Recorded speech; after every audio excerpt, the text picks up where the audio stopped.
I would like to play one soundbite by a neighbor of yours, a Nobel Peace Prize winner, Archbishop Desmond Tutu, who said the following.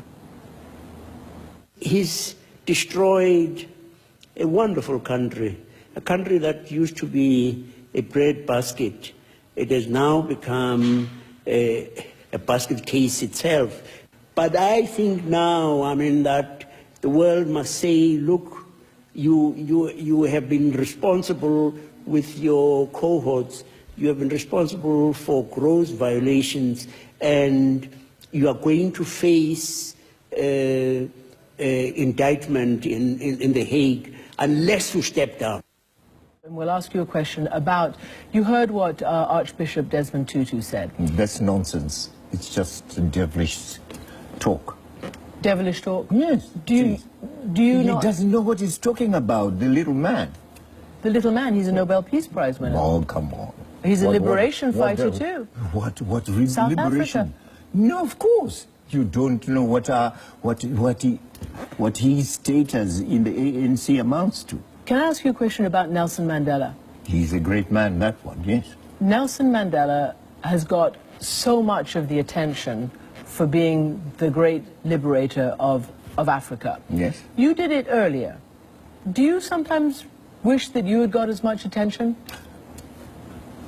President Mandela is President Mandela, and Robert Mugabe is Robert Mugabe. Look at him in his own circumstances, and that's it. If you damn him, well and good. But I know my people have great praise for me. I know African people think very highly of me. And that satisfies me. It does? Yes. Even though you lost these elections?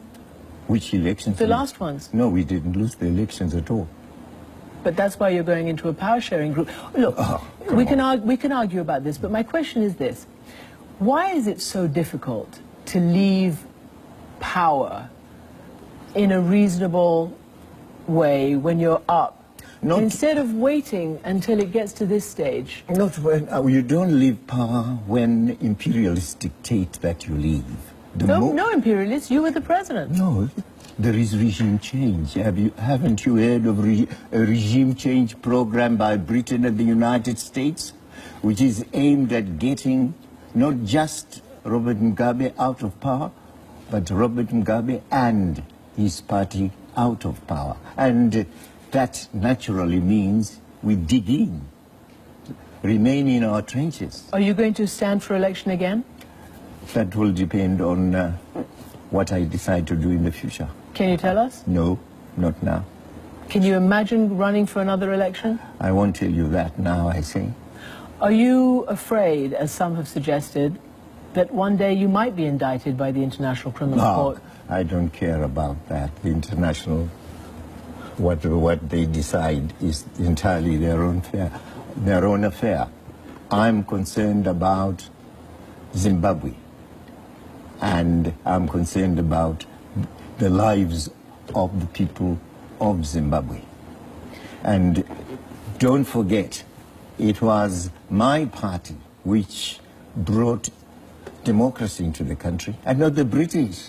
We had to fight the British for democracy, for one man, one person, one vote. And that's why people are so disappointed in what happened, because you do get the kudos for having brought that. But that is still the environment. And yet, this election was so heavily disputed that you have to go into a power-sharing deal. Elections are... I guess I want to know why to hang on for so long.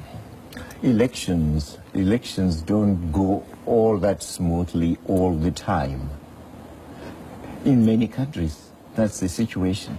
Look at what happens elsewhere. They didn't go smoothly here during the first term, before the first term of office of President Bush. You know what happened in Florida. The 400,000 votes, where did they go?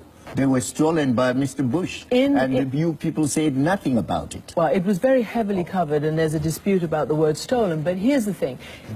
The power-sharing agreement in Zimbabwe, do you think that that's actually going to be a real power-sharing agreement? I mean, you do control all the heavy-duty ministries, defense, police, mining. Is it going to be real power-sharing? Is it going to get better? The inclusive government is a real power-sharing arrangement. don't denigrate it. All right. We have 14 countries in SADC which are responsible for assisting us in bringing that about, and for assisting us also in making it run. All right. And read what they say. Listen to what they say. All right, Mr. Mugabe. Thank you for coming in. Thank you for talking to us. Thank you. That's all we have time for.